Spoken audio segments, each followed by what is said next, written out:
Hello guys, welcome to my YouTube channel. Kembali lagi berjumpa dengan gua Andre, dan di video kali ini gue mau ngebahas satu hal yang sangat-sangat menarik menurut gua, karena di sini gue menemukan satu indikator yang menunjukkan bahwa ada potensi financial crisis di tahun 2008 bisa jadi akan terulang kembali. Apa indikatornya nanti akan gue bahas, tapi sebelumnya buat kalian yang belum subscribe di YouTube channel gua, feel free to subscribe karena subscribe itu gratis. Lalu juga kalau kalian merasa video ini bermanfaat, boleh smash like buttonnya dan juga share ke teman-teman kalian supaya itu menolong mereka-mereka menemukan video gua ya. Dan ya gue happy lah as kreator kalau ada yang like, ada yang komen, ada yang share. Oke, itu aja, langsung aja. Kali ini gue mau ngebahas, tapi sebetulnya gue nggak ngebahas Bitcoin. Kenapa? Karena Bitcoin belum ada di tahun 2008. Tapi di sini sebetulnya ada satu hal yang lebih menarik yang gue ngerasa gue cukup yakin kalian semua bisa sama-sama belajar. Gue juga. Oke, yang pertama di sini gue akan tunjukkan tentang indikator S&P 500. Kalian bisa lihat S&P 500 ini sudah mengalami koreksi ya, dari peaknya itu sekitar 13% ya. Mungkin nggak eksak tapi sekitar 13% ya. Belum masuk bear market karena secara teori bear market itu harus koreksi 20% ya. Jadi sedang menuju ya, tapi kita lihat nanti apakah dia bisa breakthrough atau enggak. Tapi di sini sebenarnya ada dua indikator lagi gue mau tunjukin ke kalian, yang mana ini ada rhymes tertentu nih. Ibaratnya nih kalau misalnya apa ya, gue kan main musik nih, kalau misalnya di musik tuh udah kayak chord C itu do mi sol gitu. Jadi udah kayak ada satu chord yang ditekan, dreng, do mi sol, dan ini tuh kayak bisa menunjukkan something yang menarik banget buat gua chart ini. Oke. Yang pertama gue mau di sini buka indikator apa, gold ya, GLD, dan yang kedua gue mau buka adalah US oil. Ya. Ini ketiga hal ini selalu bisa menunjukkan apa ya, kira-kira apa sih yang terjadi di market ya. Gue di sini coba ganti deh, nggak enak banget warnanya, apa ini aja, coba US oilnya gue ganti warna apa ya, warna kuning kali ya. Ya, jadi sekali lagi yang biru itu S&P 500, terus yang orange itu adalah gold, lalu yang kuning itu adalah US oil. Ya, kalian bisa lihat di sini, oilnya lagi terbang, goldnya juga lagi mulai naik, tapi S&P 500 udah mulai koreksi ya. Kalian lihat di sini S&P 500 mulai mengalami koreksi setelah peaknya di bulan Desember kemarin, sementara oil lagi terbang tinggi-tingginya gara-gara apa ya, sentimen perang ya, sentimen perang daripada Rusia dan Ukraina. Dan gold itu juga mulai lagi high. Kalian bisa lihat gold lagi mulai menanjak, dan gold ini sekarang sedang ingin break apa ya, bisa dikatakan resistance sebelumnya nih di sini nih. Kalian bisa lihat ini adalah resistance gold nih di area sini nih, area berapa nih? Sekitar aduh ini adjusted percentage ya, jadi nggak bisa lihat. Tapi kalian bisa lihat di sini, dan sedang gold aduh ini nggak, gold sedang approaching that level gitu. Nah ini kalau gua gerak nih pindah nih soalnya.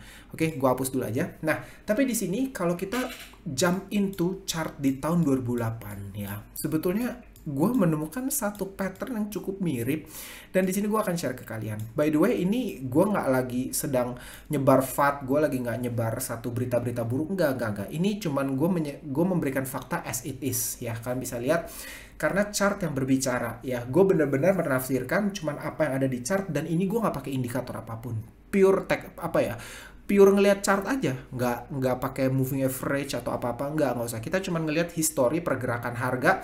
Karena S&P, US oil, terus gold ini bicara macroeconomic factor gitu ya. Nah, kalian bisa lihat di sini. Di tahun 2008 ya, yang terjadi adalah kalian bisa lihat stok S&P 500 itu peak di sekitar segini, di sekitar sini, bulan Oktober 2007. Ya, ini peak daripada S&P 500. Ya, meanwhile stok S&P 500 peaking dan mulai declining. Kalian bisa lihat di sini gold itu malah naik ya. Ini gold malah naik ya. US oil itu juga naik gila-gilaan. Nih, kalian bisa lihat. This is like a similar pattern. Tapi kalian pasti masih ingat 2008 waktu itu nggak ada perang ya. Waktu itu kan apa ya, Lehman Brothers ya kalau nggak salah ya, lupa gue malah lupa kejadiannya apa, mungkin gue salah, jangan didengerin dulu kejadian apa. Tapi di sini gini, gue melihat adanya satu pattern yang sama di mana S&P 500 pick up di sini, sedangkan yang terjadi adalah US oil dan gold ini udah kayak ngelawan gitu, udah kayak punya magnetnya sendiri. Sebelum di sini oil kalian bisa lihat crash down parah banget di sini setelah peak cukup tinggi ya. Di sini kasarnya gini, gue bisa ngelihat oil dan S&P 500 itu udah kayak menemukan bottomnya barengan, tapi sementara gold itu lagi justru malah memulai rally-nya di sini. Kalian bisa lihat gold malah udah kayak beginning of rally, gold rally kenceng banget, sementara oilnya drop ya kalian pasti masih tahu ini ketika peak di sini orang yang beli oil di sini udah apes lah gitu. Sedangkan S&P 500 juga mengalami setelah mengalami koreksi di sini cukup panjang, dia itu hike up-nya pelan-pelan.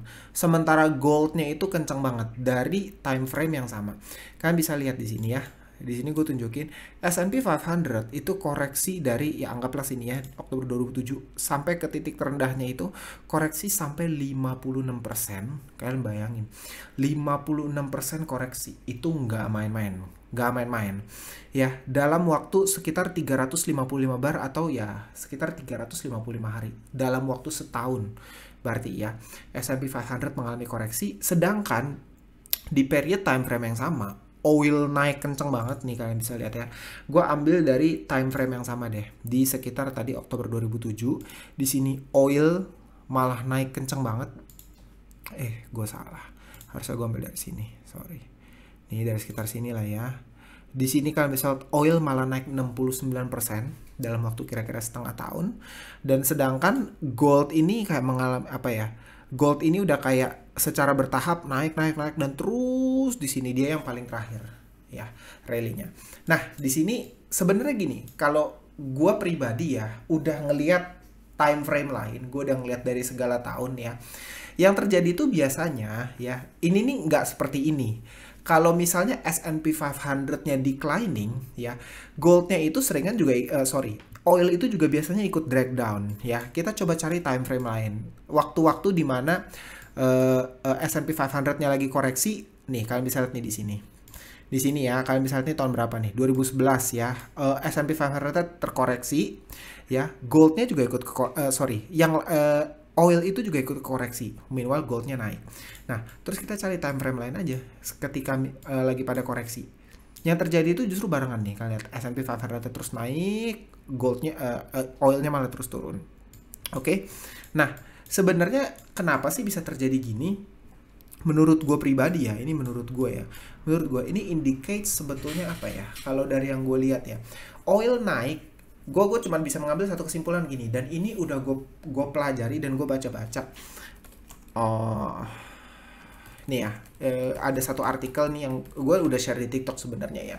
Ketika gue ngeliat chart ini, gue langsung mencari satu fakta, apakah kenaikan harga minyak itu menuntun kepada financial crisis. Kalian boleh cek, gue waktu itu nge-search keywordsnya ini, oil price leads to recession. Dan ternyata tercatat history ya, beberapa kali. Kalian bisa lihat di sini banyak banget artikel yang ngemuat hal tentang ini, bahwa nih kalian bisa lihat judulnya historic connection between high oil and historic connection between high oil prices and recession. Terus udah gitu juga spiking oil prices have led to recession gitu ya. Dan ini kalian baca sendiri artikelnya tentang sebetulnya kenapa kasarnya gini, kenaikan harga minyak itu menyebabkan segala segala bisnis yang biaya produksinya akan meningkat juga secara otomatis. Dan biaya produksi yang meningkat ya akan menaikkan harga barang yang terus naik akan menyebabkan kemampuan daya beli masyarakat yang melemah gitu. Nah, daya beli masyarakat yang melemah itulah yang menuntun kepada resesi.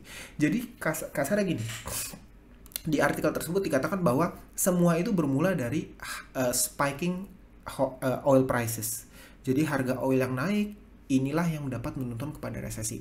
Dan sebetulnya gue melihat satu pattern di mana ini possible banget terjadi di tahun ini. Oke, gue jump in ya. Jadi gue di 2008 sudah selesai. Kita jump in di present time sekarang, di 2022. Sebetulnya ini yang gue cukup khawatirkan ya. Gue bukan mau nyebar fear, ketakutan buat kalian, tapi sebetulnya yang terjadi ini apa ya? Ini cukup similar nih. S&P 500-nya peak-nya di sini Desember dan sudah terkoreksi. Ini udah koreksi sekitar 13%, tapi yang terjadi oilnya ini malah gila-gilaan naiknya. Kencang banget. Sedangkan gold ini mulai kayak secara bertahap naik gitu ya. Nah, gue coba pindah time frame ke weekly supaya kita bisa ngelihat kira-kira resistance-nya di mana. Nah, kalian bisa lihat untuk oil resistance-nya itu ada di level segini ya. Sebetulnya masih jadi gini kasarnya ya. Ini kayak gue ngelihatnya ya, kalau misalnya someday memang oil sampai mantul ke level segini, be careful, be very very careful. Karena kalau kalian lihat trennya, ini masih sangat naik nih. Trennya masih sangat naik ya. Udah gitu, gold, gue sangat bisa ngelihat gold itu akan bridge ke all time high. Gue bener-bener bisa ngelihat gold itu bakal ATH lah, bakal bener-bener ATH sih di cycle kali ini. Makanya kalau kalian ngikutin TikTok gue, dari sejak September tahun lalu itu gue udah akumulasi gold ya, secara bertahap. Sampai hari ini gue masih akumulasi pelan-pelan. Gue udah nggak akumulasi kripto sama sekali, nggak ada yang gue akumulasi. In fact, gue bahkan sekarang duduk di stable coin sekarang rata-rata. Dan kasarnya gini kan, gue itu tipikalnya dollar cost average pelan-pelan. Gue bukan sultan men gitu. Gue bukan afiliator juga. Jadi gue bener-bener secara bertahap dari income gue tabung secara berkala ke berbagai instrumen investasi. Dan untuk kripto gue udah nggak dollar cost average sama sekali. Gue menunggu buying time yang paling baik. Instead gold gue keeps accumulating untuk saat ini gitu, karena gue bisa ngelihat gold itu, kalian bisa lihat lah. Nih gue gimana cara nih ya, gue hide yang lain ya. Gue kalau hide oil sama gue hide oil sama S&P 500 nya, gue sebenarnya udah ngeliat gold itu lagi ada gold itu lagi ada ini di lock dulu. Gold itu lagi ada di bull flag, kalian bisa lihat. Aduh, kok ini nggak ke lock ya? Udahlah, lupakan. Tapi sebenarnya gini, simple aja. Kalian bisa ngeliat gold ini sebenarnya lagi di dalam bull flag nih. Gue udah ngeliat nih. Ini breakout nih, flag yang pertama paling mantul ke level segini, terus bisa terbang.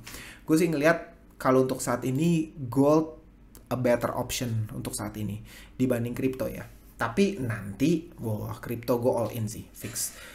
Kira-kira seperti itu. Jadi gue menemukan adanya potensi bahwa pattern ini nih bisa keulang lagi nih. Kok ini jadi begini ya? Gue benar-benar bisa menemukan adanya satu potensi pattern ini terulang lagi. Terbukti dari apa? Ketika S&P 500-nya declining, ya, S&P 500 declining, tapi yang terjadi gold oilnya itu malah naik gitu, dan gold itu juga naik. Kira-kira seperti itu. Jadi gue nggak bilang ini bakal kejadian besok, ini bakal kejadian lusa, minggu depan. No. Kalian harus ngeliat ini time frame yang cukup panjang. Gue bener-bener ngeliat ini tuh di time frame yang cukup panjang. Kalau misalnya history kemarin dari peak S&P 500 itu 355 hari atau kira-kira setahun ya, maka gue pun berani kasarnya gini ya, kalau memang history ini rhymes lagi, history ini terulang lagi, makanya gue safe to say gue bisa expect ya dalam waktu kira-kira 1 tahun ke depan nih, let's say yes, history perfectly happen gitu, terjadi lagi nih kira-kira 1 tahun ke depan, berarti sekitar pertengahan tahun 2023, maka kita baru bisa menemukan the bottom of S&P 500 gitu. Dan disitulah kita juga menemukan bottom daripada oil. Karena kalau histori kemarin ya, oil itu kasarnya gini ya, anggaplah ya, let's say di sini itu adalah bottom price-nya nanti ya, let's say ya. Maka oil itu yang terjadi adalah dia akan naik terus turun cepet banget sampai sini. Kalau S&P 500 itu akan secara bertahap dia sampai sini. Nggak gini mungkin naik dulu, gini naik lagi, terus turun lagi sampai sini. Sedangkan ini akan ngelawan sendiri nih gold, dia akan terus naik gitu. Itu kalau misalnya memang history perfect secara sempurna terjadi kembali gitu ya.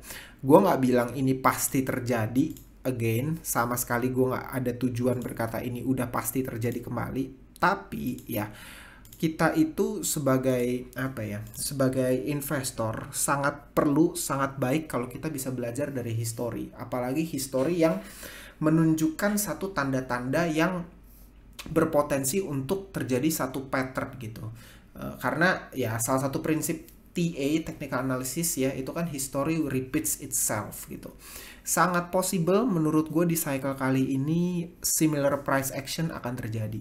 Dan kalau memang demikian terjadinya, maka kita bisa expect ini benar-benar akan jadi long bear market, baik untuk kalian yang berinvestasi di saham, ataupun kalian berinvestasi di kripto. Sedangkan kalau kalian misalnya bermain di komoditi, oil and gold mungkin bisa jadi pilihan yang sangat baik buat kalian. Again, ini personal thoughts, ini menurut gue pribadi, tentu gue sangat bisa salah ya, sangat-sangat bisa salah. So menurut gue kalian perlu research sendiri, kalian perlu amati sendiri. Sedangkan kalau gue pribadi ya, gue tidak ada posisi apapun di oil, gue gak ada posisi di oil. Tapi seperti yang gue mention sebelumnya, posisi gue saat ini ya dikit di saham gue masih ada, tapi gue bener-bener dollar cost average atau gue cicil beli setiap bulannya itu adalah di gold gitu. Kira-kira seperti itu yang gue lakukan saat ini gitu. Nah, gimana menurut kalian? Apakah pattern ini bisa perfectly happen lagi? Akankah terjadi lagi menurut kalian dengan banyaknya situasi yang sebenarnya lagi kurang baik saat ini ya, micro situation ya, gue bicaranya ya. Apakah ini berpotensi terulang kembali dan kita bisa jadi menghadapi long bear market gitu ya, long period bear market, dalam arti kalau sekarang bulan Maret dan kalau misalnya kita based on history ini bisa terjadi kira-kira 1 tahun ke depan di bulan Mei gitu ya, berarti kira-kira setahun bear market. Gimana menurut kalian, apakah ini bisa terjadi kembali atau sebenarnya kalian punya teori yang lain yang lebih menarik? Gue mau dengar pendapat kalian. Oke? Sekian untuk video kali ini. Kalau kalian merasa video ini bermanfaat, boleh di like, boleh di share juga, boleh komen juga. Kita bisa diskusi di komen, gue akan balas. Gue akan sangat mengusahakan untuk balas komen kalian gitu. Nah, kalau kalian juga mau ngecek sosmed lainnya, gue bisa temukan juga di description. Oke? See you on next video. Bye.